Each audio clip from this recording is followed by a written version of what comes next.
Assalamualaikum warahmatullahi wabarakatuh. Selamat pagi semuanya. Di sini dengan kelompok 2, kelas 3A akan mempresentasikan media kontras MRI.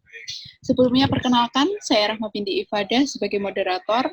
Selanjutnya ada pemateri yaitu Dea Nurli. Halo Dea. Dea Nurli.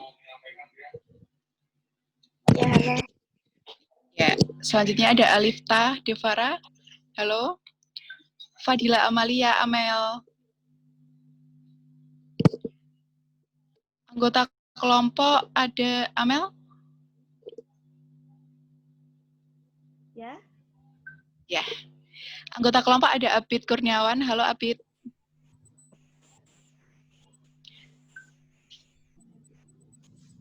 Oke. Selanjutnya Ainun Adila. Muhammad Farhan Harzihan. Noviko Bagus. Dan yang terakhir ada RR Larasati. Langsung saja ke pemateri yang pertama, Dea Nurli. Silahkan.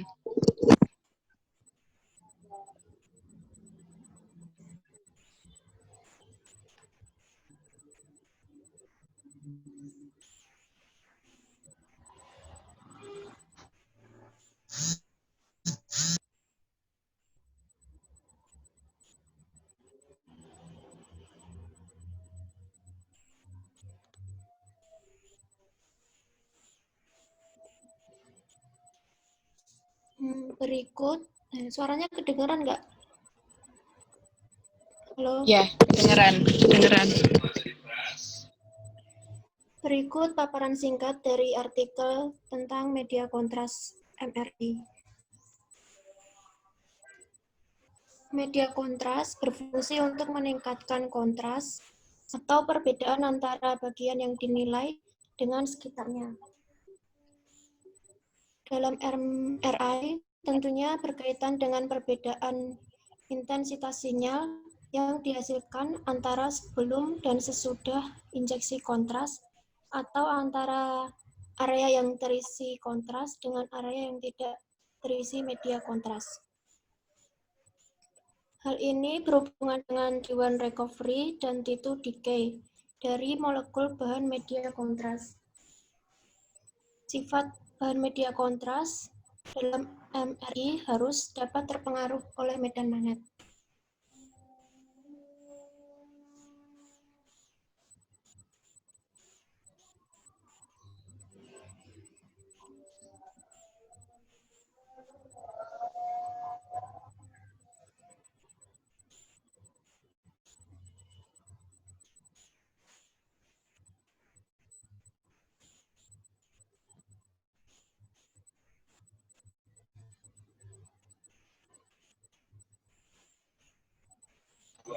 Ya, lanjut. Kegunaan media kontras. Kegunaan media kontras antara lain memperjelas gambaran atau citra dari organ atau jaringan yang sulit dibedakan, khususnya pada jaringan lunak, sistem saraf pusat, sistem pencernaan, sistem limpa, payudara, sistem kardiovaskular, dan paru-paru. Kegunaan media kontras selanjutnya pada pemeriksaan MRI untuk mendeteksi patologi atau kelainan tumor pada otak. Kemudian, kegunaan media kontras selanjutnya dapat membedakan antara tumor, infeksi, jaringan parut, atau sisa tumor bila sudah pernah dioperasi, atau bisa juga untuk mendeteksi metastase. Perbedaan satu dengan yang lainnya pada MRI yaitu perbedaan intensitas sinyal. Bisa dilihat gambarnya yang gambar pertama itu sebelum injeksi media kontras, dan yang gambar kedua dan gambar ketiga itu setelah dimasukkan media kontras. Jadi gambarnya ini bisa membedakan antara yang terdapat kelainan dan yang area yang di sekitarnya.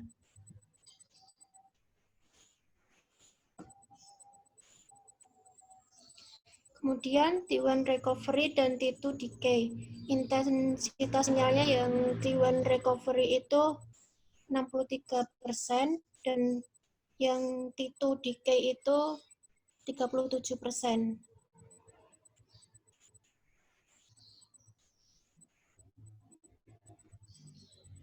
Selanjutnya pembobotan T1 itu lemaknya terlihat terang, kemudian cairan CSF-nya itu terlihat gelap, dan TR dan TE-nya itu pendek.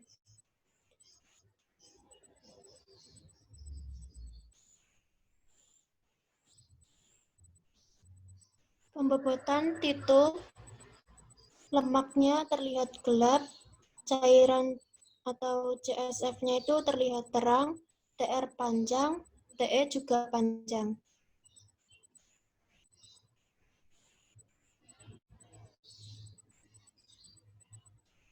Kemudian media kontras positif berguna untuk memperpendek waktu T1 recovery, intensitas sinyal pada T1, pembobotan T1 lebih tinggi atau lebih terang.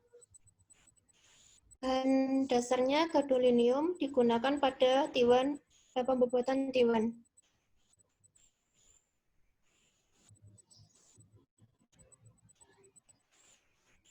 Media kontras negatif memperpendek T2 relaksasi dengan memperbesar efek spin relaksasi.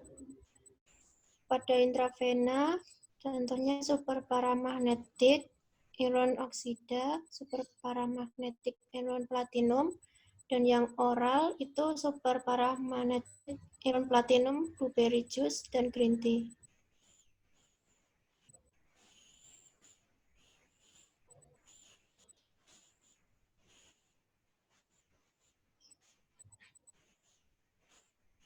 Selanjutnya materi akan dipaparkan oleh Dia Nurli. Selanjutnya, parameter scanning MRI. Kepala dengan kontras pada kasus tumor otak menggunakan protokol standar MRI kepala, yaitu axial T1, axial T2 propeller, axial T2 flare propeller, axial DWI, T1 percussion, sagittal T2 FSE, coronal T2 SFE, dan 3 D-top MRA.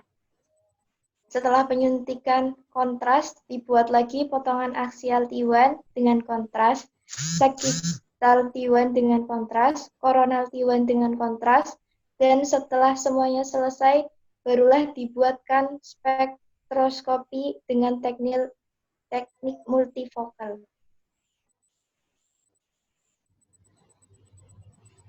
Menurut radiografer di instalasi radiologi di RS awal Bros Pekanbaru, semua protokol rutin dilakukan dan diberi penyuntikan kontras.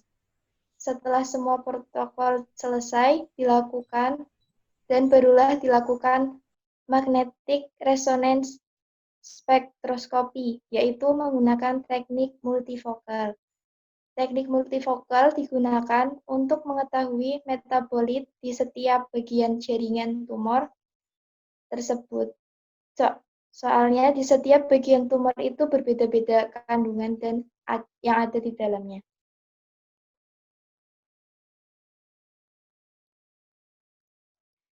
Berikut gambar MRI tumor.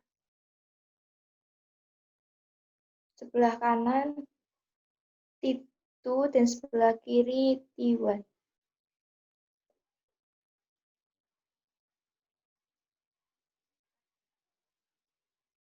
Selanjutnya, efek yang ditimbulkan media kontras. Media kontras dengan berbagai macam jenisnya memiliki peran yang penting dengan meningkatkan teknik pencitraan dalam dunia kedokteran. Acuan zat lain, kontras media tidak bebas dari resiko atau efek samping. Efek samping yang dapat ditimbulkan dalam penggunaan media kontras bervariasi, mulai dari gangguan fisik minor hingga kondisi gangguan jiwa. Salah satu risiko yang dapat terjadi dalam penggunaan media kontras adalah nefropati kontras, nefropati akibat kontras atau CIN. Peningkatan dalam penggunaan media kontras dalam praktik sehari-hari, angka populasi yang lanjut, serta angka penderita gagal ginjal akan meningkatkan insidensi dari CIN.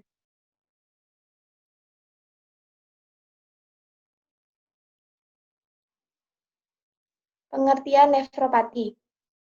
Nefropati akibat kontras atau nefropati akibat kontras adalah suatu istilah khusus untuk menggambarkan penurunan fungsi yang tiba-tiba dan disebabkan oleh penggunaan media kontras iodin secara intravaskular. CIN dikenal dengan cedera ginjal akut pasca kontras, yang merupakan istilah umum dalam menggambarkan penurunan fungsi ginjal setelah penggunaan media kontras. CIN merupakan subgrup dari PCAKI. Penurunan fungsi ginjal yang terjadi setelah penggunaan media kontras harus diteliti terlebih dahulu etiologinya. Secara luas, CIN telah diterima sebagai salah satu penyebab utama gagal ginjal akut pada pasien dalam perawatan di rumah sakit. CIN bertanggung jawab sebanyak 11–14,5% dari seluruh kasus gagal ginjal akut. Faktor terjadinya nefropati. Faktor resiko terjadinya CIN dapat dibagi menjadi dua kelompok besar, yaitu faktor pasien dan faktor prosedur.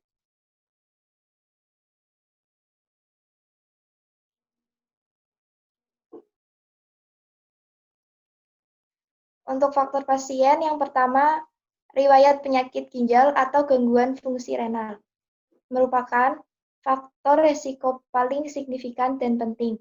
Penilaian fungsi ginjal menggunakan nilai estimasi laju filtrasi glomerulus atau GFR, bukan menggunakan serum kreatinin.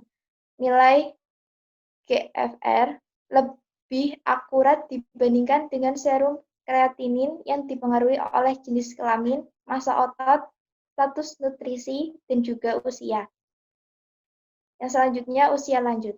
Usia lanjut kurang lebih dari 60 tahun dihubungkan dengan penurunan fungsi ginjal yang meningkatkan resiko terjadinya CIN. Selanjutnya, diabetes mellitus. Penyakit diabetes mellitus diperhitungkan sebagai salah satu faktor risiko CIN. Pasien dengan gagal ginjal kronis dan diabetes mellitus memiliki risiko lebih tinggi dibandingkan dengan pasien gagal ginjal kronis tanpa diabetes mellitus. Selanjutnya, dehidrasi. Dehidrasi sebagai faktor risiko sudah dipercaya secara luas berdasarkan pengalaman klinis, namun hanya sedikit penelitian yang membuktikannya. Pada keadaan dehidrasi, aliran darah renal dan GFR menurun. Efek media kontras pada keadaan ini akan lebih menonjol secara teori. Dengan aliran tubuler yang lambat, maka semakin lama paparan tubuler terhadap media kontras.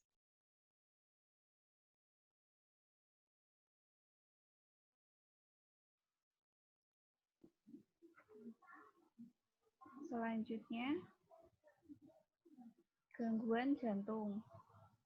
Gangguan fungsi jantung yang termasuk dalam faktor resiko yaitu gagal jantung kongesif atau NYHA grade 3, infark miokard baru kurang dari 24 jam, dan efeksi fraksi ventrikel kiri yang rendah. Penggunaan obat-obatan yang bersifat nefrotoksik. Penggunaan obat nefrotoksik sebagai faktor resiko CIN ditemukan dalam percobaan dengan hewan. Namun, literatur klinis masih sedikit yang menelitinya. Salah satu obat nefrotoksik yaitu metformin. Metformin tidak meningkatkan risiko terjadinya CIN. Namun, pasien yang mengkonsumsi metformin dan mengalami CIN akan timbul komplikasi asidosis laktat atau laktit asidosis.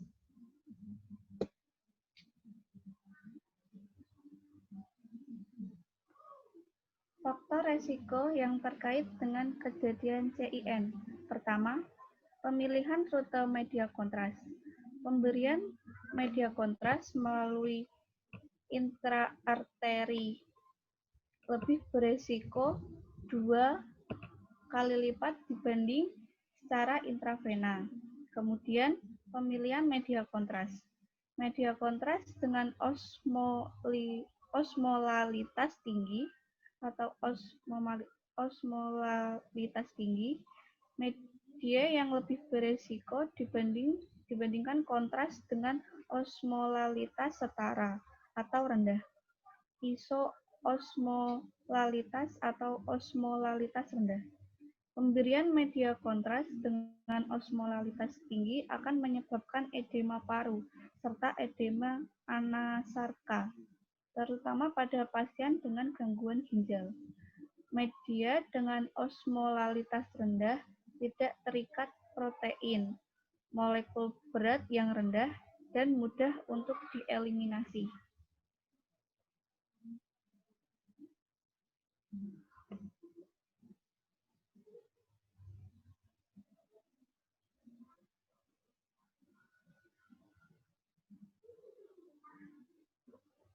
Selanjutnya, yang ketiga, penggunaan media kontras berulang, kurang dari 24 jam.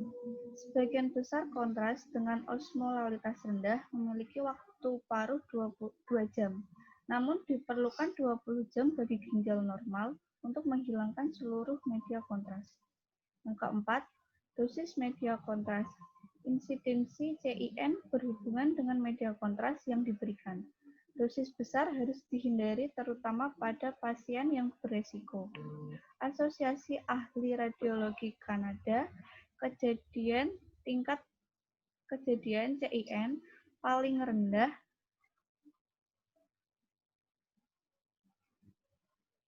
rendah terjadi pada pasien yang menerima volume media kontras antara kurang dari 100 sampai 140 mili. Volume media kontras pada pasien anak kecil dan dapat menggunakan perhitungan 1,5 sampai 2 mili per kilogram berat badan.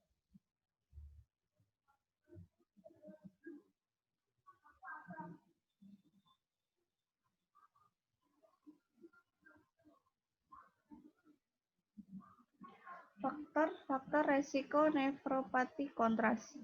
Faktor pasien, gangguan fungsi ginjal, usia lanjut lebih dari 60 tahun, diabetes mellitus, dehidrasi, gangguan fungsi jantung, hipertensi, anemia, myeloma multiple, gangguan obat-obatan nefrotoksik. Untuk faktor prosedur, ada beberapa yaitu pemberian secara intraarteri, media kontras dengan osmolalitas tinggi, pemberian media kontras secara berulang kurang dari 24 jam, dosis media kontras yang besar.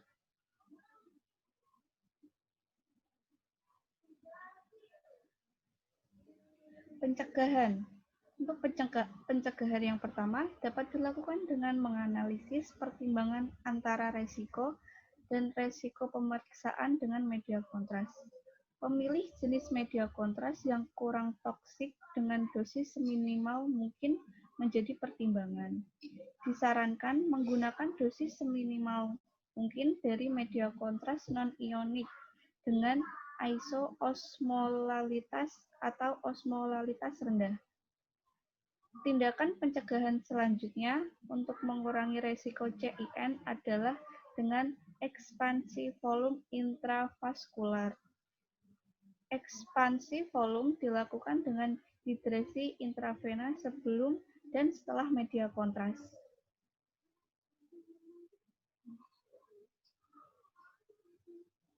Terima kasih. Nah, itu dia tadi pemaparan dari atau presentasi dari teman-teman. Selanjutnya, dipersilahkan buat teman-teman yang mau bertanya. Tadi kan kita habis ngomongin media kontras yang intinya untuk membedakan organ satu dengan organ yang lain gitu. Dan efek sampingnya salah satunya itu adalah CIN. Mungkin dari teman-teman yang kepo-kepo nih, dipersilahkan untuk bertanya. Termin pertama kita buka 3 pertanyaan. 1, silahkan. Aku mau nanya. Ya, C. Sebutin dong apa kekurangan penggunaan media kontras dalam pemeriksaan MRI. Ya, pertanyaannya sebutkan kekurangan penggunaan media kontras dalam pemeriksaan MRI ya. Dari teman-teman yang mau jawab, terima kasih pertanyaannya, Farhan. Atau mau ditampung dulu pertanyaannya? Ditampung dulu aja ya. Tampung dulu aja. Ya, berarti itu tadi pertanyaan pertama. Lanjut pertanyaan kedua. Izin masuk, Rahma, izin bertanya. Ya, silahkan.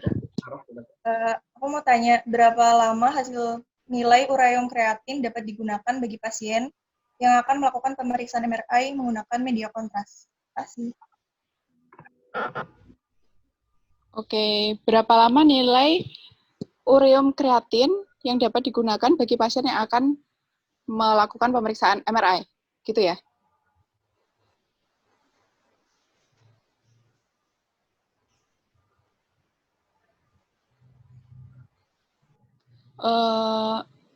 Selanjutnya, pertanyaan terakhir untuk termin pertama.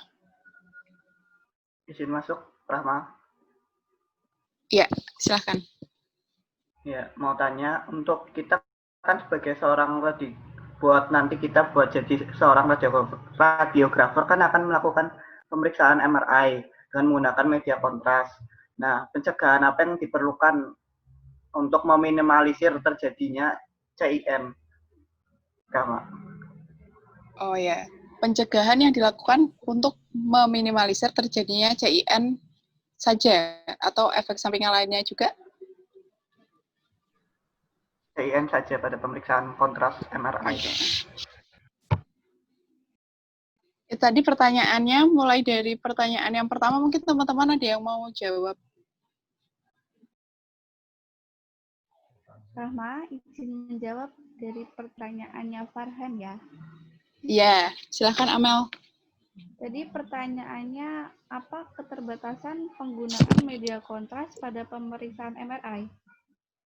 Ya. Nah, keterbatasan penggunaan media kontras pada pemeriksaan MRI antara lain, yang pertama, sampel yang diuji cenderung sedikit karena terbatasnya jumlah pasien yang diperiksa menggunakan media kontras. Kemudian yang kedua, MRI kuantitatif dilakukan setelah pencitraan T1 dengan IR konvensional yang diberikan agen kontras. Perbedaan waktu akuisisi citra mungkin mempengaruhi derajat peningkatan lesi. Terima kasih. Apakah sudah cukup, Farhan? Bagus, sudah cukup. Oke, terima kasih Amel jawabannya. Untuk pertanyaan kedua tadi, berapa lama hasil nilai ureum kreatin dapat digunakan bagi pasien yang akan melakukan pemeriksaan MRI? Siapa yang mau jawab nih? Aku mah.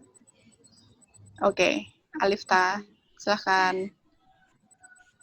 Pertanyaan dari Laras, berapa lama nilai ureum kreatinin yang dapat digunakan bagi pasien yang akan melakukan pemeriksaan MRI menggunakan media kontras?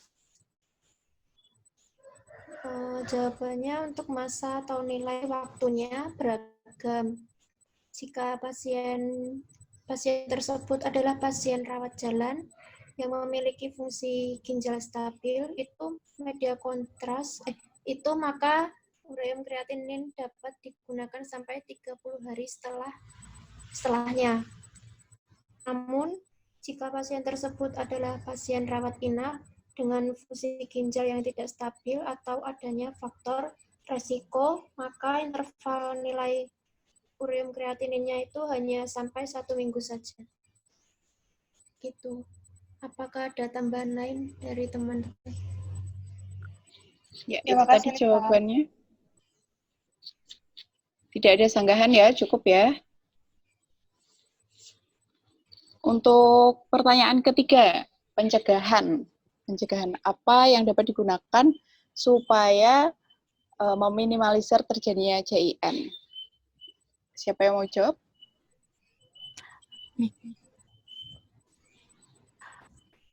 Aku mah yang mau jawab untuk pertanyaannya Abid ya tadi. Ya.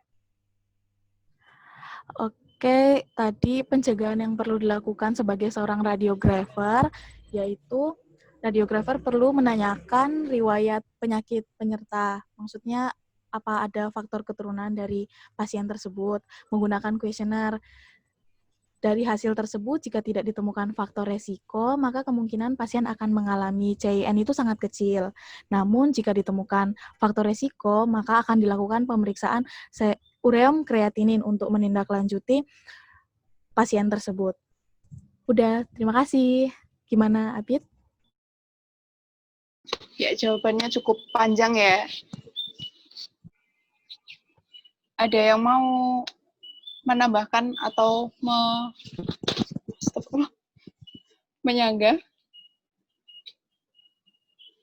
Cukup, Abid? Cukup, Ma. Sudah sangat Oke. jelas. Ya, dari 3 pertanyaan itu tadi, apakah sudah jelas teman-teman bisa lanjut ke termin kedua atau mau gimana?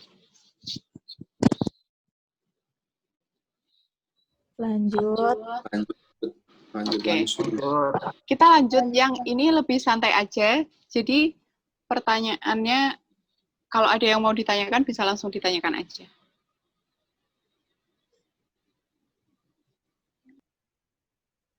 Saya izin bertanya. Iya, silahkan Novijo. Adakah resiko retensi gadolinium di otak karena penggunaan media kontras gadolinium pada pemeriksaan MRI? Mohon berikan penjelasannya. Resiko penggunaan gadolinium. Oke, ditampung dulu ya. Atau mau langsung diskusi aja? Langsung diskusi aja ya. Izin menjawab, Rahma, boleh? Iya, boleh. Ya, terima kasih pertanyaan Noviko. Jadi, jawabannya adalah ada. Jadi, dalam informasi yang terpublikasi oleh web eminfo.com.go.id pada tahun 2018 itu, Badan Pengawas Obat dan Makanan atau BPOM itu mengeluarkan safety alert untuk tenaga profesional kesehatan terkait dengan resiko retensi gadolinium di otak karena penggunaan media kontras gadolinium pada pemeriksaan MRI scan. Jadi informasinya adalah informasi keamanan terkini mengenai gadolinium tersebut diperoleh berdasarkan hasil review dan juga studi ilmiah yang dilaksanakan oleh beberapa badan otoritas negara lain seperti EMA dari Uni Eropa, US FDA dari Amerika, dan juga Health Canada dari Kanada. Nah, hasil reviewnya itu, hasil review terhadap data ilmiah yang tersedia itu menunjukkan bahwa gadolinium mungkin terakumulasi di otak setelah beberapa kali MRI scan. Seperti yang dijelaskan di slide 20 tadi, media kontras berulang, itu sebagian besar kontras dengan osmolitas yang rendah itu memiliki waktu paruhnya 2 jam. Perlu 20 jam bagi ginjal untuk menghilangkan seluruh media kontras yang ada di dalam tubuh. Jadi untuk pengulangan pemeriksaan MRI menggunakan media kontras harus lebih diperhatikan lagi seperti itu. Terima kasih. Berarti pada intinya kalau resiko akan semakin besar jika dilakukan berulang-ulang gitu ya? Iya, betul sekali. Ya. Mau ada yang tanya lagi? Izin menanggapi dari tadi yang jawaban tadi, Ma. Ya. Silahkan. Ya, tadi kan membahas tentang media kontras gadolinium. Nah, pada pemeriksaan MRI itu ntar media kontras tersebut ada efek sampingnya enggak ya? Oh, iya. Efek samping, jadi efek samping penggunaan media kontras ya?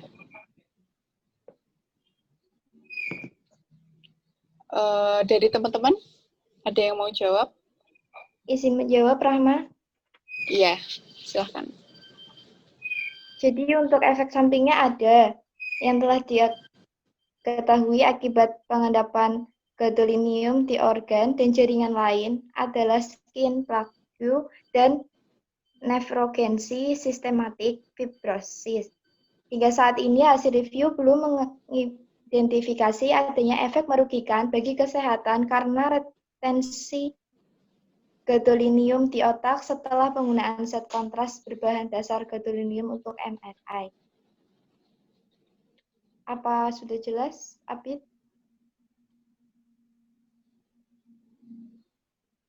Udah, ya, makasih. Ya.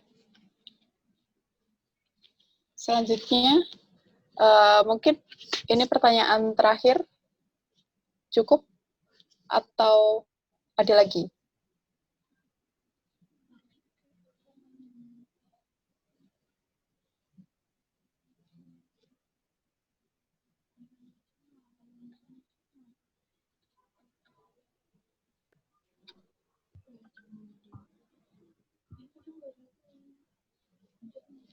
Oke. Mungkin pertanyaan dari moderator nggak apa nih? Mau bertanya buat teman-teman nih, berdasarkan informasi yang sudah disampaikan tadi ya, tindakan apa yang dilakukan oleh badan otoritas seperti EMA, US FDA, Health Canada, dan BPOM atas masalah yang tadi? Ayo. Baik, Rahma, izin menjawab lagi boleh? Iya, boleh. Jadi berdasarkan informasi keamanan ini ya, si EMA melakukan pembatasan terhadap beberapa gadolinium linear. Itu ada banyak sekali, namun tidak dijelaskan di sini ya. Kemudian untuk US FDA dan Health Canada melakukan tindak lanjut regulatori berupa perbaikan informasi produk dengan menambah informasi keamanan terkait dengan risiko retensi gadolinium di otak tersebut. Nah, profesional kesehatan juga direkomendasikan untuk membatasi penggunaan, terus menggunakan dosis efektif rendah dan menilai manfaat, potensi risiko untuk setiap pasien sebelum pemberian dosis berulang seperti yang sudah saya jelaskan tadi. Kemudian BPOM juga belum pernah menerima laporan terkait dengan retensi gadolinium di otak setelah penggunaannya pada MRI scan. Kemudian informasi gadolinium ini yang disetujui di Indonesia belum mencantumkan resiko retensi gadolinium tersebut. Nah, saat ini BPOM itu melakukan proses kajian ulang secara komprehensif untuk mengambil tindakan lanjut regulatory yang tepat dan akan menyampaikan hasilnya ke tenaga profesional.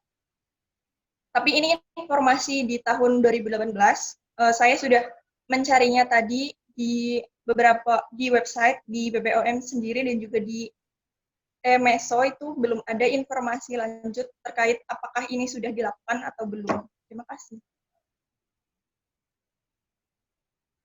Ya, terima kasih banyak atas jawabannya. Sudah sangat jelas. Itu tadi pertanyaan terakhir untuk diskusi kita hari ini. Mungkin saya akan menyampaikan kesimpulan, mungkin dari teman-teman nanti bisa menambahkan. Jadi kesimpulannya media kontras itu tetap sangat penting untuk beberapa pemeriksaan karena untuk melihat patogenesis, untuk melihat perbedaan antara organ satu dengan organ yang lainnya gitu. Dan tapi media kontras juga tetap ada resiko ketika kita menggunakannya. Namun resiko itu juga dipengaruhi oleh beberapa faktor seperti tadi riwayat penyakit yang sudah dibawa, usia lanjut, dan lain-lain. Tentunya ada banyak cara untuk meminimalisirnya. Dan semaksimal mungkin tidak diulangi pemeriksaan yang sama dengan media kontras, sehingga dapat meminimalisir efek samping dari penggunaan media kontras tersebut. Mohon maaf, tadi maksudnya untuk melihat patogenesis. Tadi aku bilangnya apa? Iya, mohon maaf teman-teman, untung ada yang mengingatkan. Jadi, seperti itu diskusi kita pada hari ini. Jaga kesehatan. Wassalamualaikum warahmatullahi wabarakatuh. Waalaikumsalam. Waalaikumsalam warahmatullahi wabarakatuh. Terima kasih.